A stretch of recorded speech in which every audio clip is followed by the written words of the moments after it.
Have you ever heard a sound that made your blood turn to ice? A sound so unsettling that it carved itself into your memory, haunting every quiet moment afterward. My name is Kenji, and what I'm about to tell you happened to my younger brother Haruto when he was just 10 years old. This encounter with something that shouldn't exist changed our entire family forever, and even now, 15 years later, none of us can speak about it without feeling that familiar chill creep up our spines. It was the summer of 2008 when our parents decided to take their first real vacation in years. They had been working themselves to exhaustion in Tokyo, and the opportunity for a romantic getaway to Okinawa was too tempting to pass up. But what do you do with a hyperactive 10-year-old who can't sit still for 5 minutes? The solution seemed obvious at the time. Send Haruto to stay with our grandparents in their countryside village, a place so remote it didn't even appear on most maps. I remember helping pack his small suitcase, watching him bounce around the apartment with excitement. To him, this was the adventure of a lifetime. He'd never spent more than a day away from the city, never experienced the kind of silence that exists beyond the constant hum of traffic and machinery. Our grandparents lived in a house that had been in our family for over 2 centuries. A traditional structure with tatami mats, sliding shoji screens, and wooden beams that had witnessed generations of our ancestors grow up within those walls. The village itself was like stepping back in time. Rice fields stretched endlessly in every direction, broken only by ancient trees whose branches seemed to reach towards secrets hidden in the sky. The nearest neighbor lived almost a kilometer away, and the only sounds that filled the air were those of nature itself. Cicadas singing their endless summer song, the rustle of leaves when the wind decided to visit, and the distant splash of water from irrigation channels that had been carved into the earth decades before our grandfather was even born. Our grandparents were wonderful people, the kind who still bowed before meals and believed that respect for tradition was the foundation of a meaningful life. But they also carried something else with them, something that city folk like us had forgotten in our rush toward modernity. They understood that some things in this world operate by rules we don't comprehend, and that dismissing the old ways could invite consequences no rational mind could explain. For the first 3 days, everything seemed perfect. Haruto called us every evening, his voice bubbling with stories about chasing dragonflies through the garden, discovering a family of frogs living near the well, and learning to identify different types of clouds from our grandfather. He was experiencing freedom in a way that city children rarely get to taste, running barefoot through grass that had never felt the weight of concrete, breathing air that hadn't been filtered through millions of lungs and engines. The old house embraced him with its creaking floors and shifting shadows. At night, when the temperature dropped and the wooden frame settled into itself, sounds would echo through the rooms like whispered conversations between the walls. But Haruto wasn't afraid. To him, these were simply the natural sounds of a house that had stories to tell, and he fell asleep each night to the gentle symphony of an ancient structure breathing around him. It was on the 4th afternoon that everything changed. Our grandmother had been preparing dinner in the kitchen while our grandfather tended to his small vegetable garden behind the house. Haruto was playing alone in the front yard, bouncing a red rubber ball against the side of the house and catching it, a simple game that had kept him entertained for almost an hour. The sun was beginning its descent toward the horizon, painting the rice fields in shades of gold that seemed to glow from within. That's when he heard it for the first time, a sound that would follow him for the rest of his life. It started as barely a whisper, so soft he almost dismissed it as his imagination playing tricks. But then it came again, clearer this time.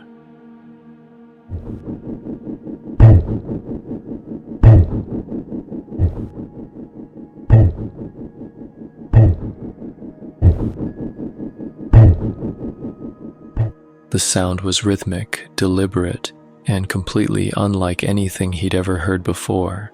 It wasn't mechanical like the sounds of the city, nor was it natural like the calls of birds or insects.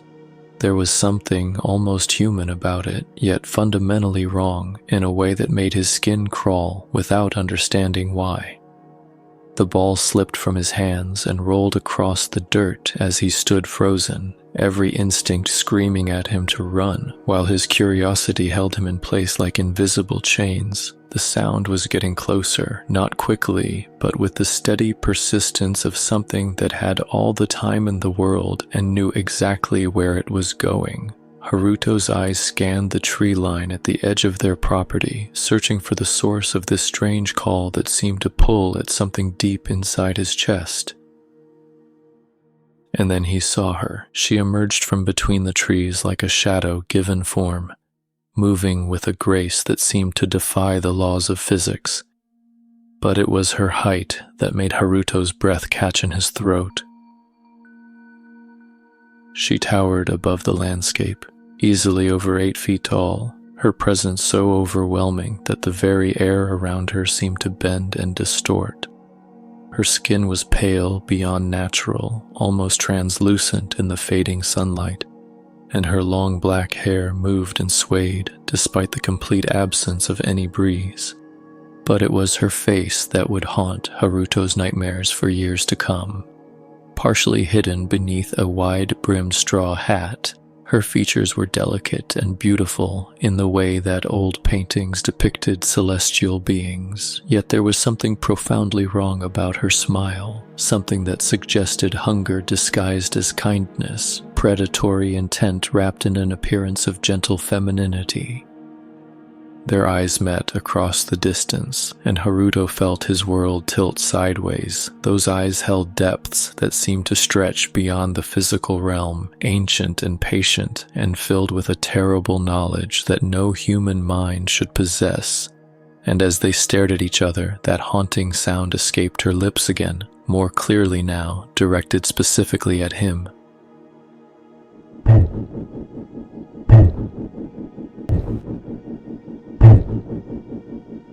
The ball bounced once against the ground and rolled to a stop in the dust as Haruto's legs finally responded to the terror flooding through his veins. He turned and sprinted toward the house, his bare feet slapping against the wooden steps as he threw himself through the front door. The sound of his panicked breathing filled the quiet hallway as he stumbled toward the kitchen where his grandmother was carefully slicing vegetables for the evening meal. She looked up from her cutting board, immediately sensing something was wrong. The color had drained from Haruto's face, and his small hands were trembling as he tried to form words that would make sense of what he'd just witnessed. When he finally managed to stammer out his description of the impossibly tall woman and that haunting sound she'd made, his grandmother's knife clattered to the floor. The transformation in her demeanor was instant and terrifying. This gentle woman, who had spent the last few days teaching him about the different types of butterflies in their garden, suddenly looked ancient and afraid. She called for his grandfather with a voice that carried decades of buried fears, and when he came rushing in from the garden with soil still clinging to his hands, her whispered explanation made him sink into the nearest chair, as if his legs could no longer support him. They exchanged words in a dialect so old and rapid that Haruto could barely understand, but he caught enough fragments to know they were discussing something that had haunted their village for generations. His grandfather stood abruptly and began moving through the house with purpose, sliding shut every shoji screen and securing every entrance with methodical precision. The late afternoon sunlight that had been streaming through their windows disappeared behind barriers of wood and paper. His grandmother knelt beside him and took his small hands in hers, her weathered fingers surprisingly strong as they gripped him. Her voice was gentle but carried an urgency that made every word feel like a matter of life and death.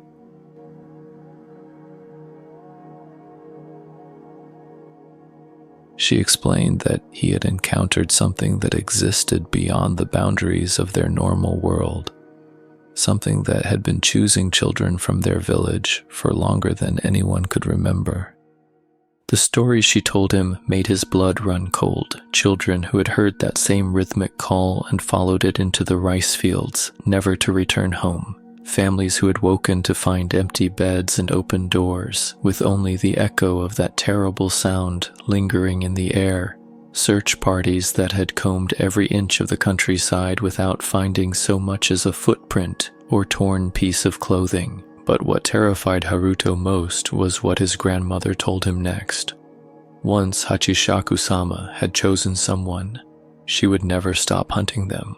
The connection had been made when their eyes met across the yard, sealed when she had spoken her haunting call directly to him. Distance meant nothing to her. Time meant nothing to her.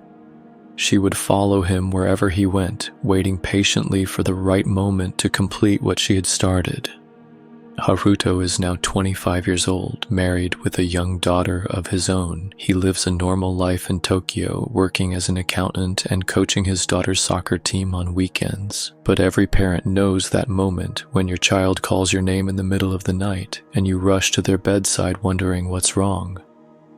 Last month, Haruto's 3-year-old daughter woke up crying, pointing toward her bedroom window. When he asked what was wrong, she looked up at him with wide, terrified eyes and whispered the words that made his blood freeze.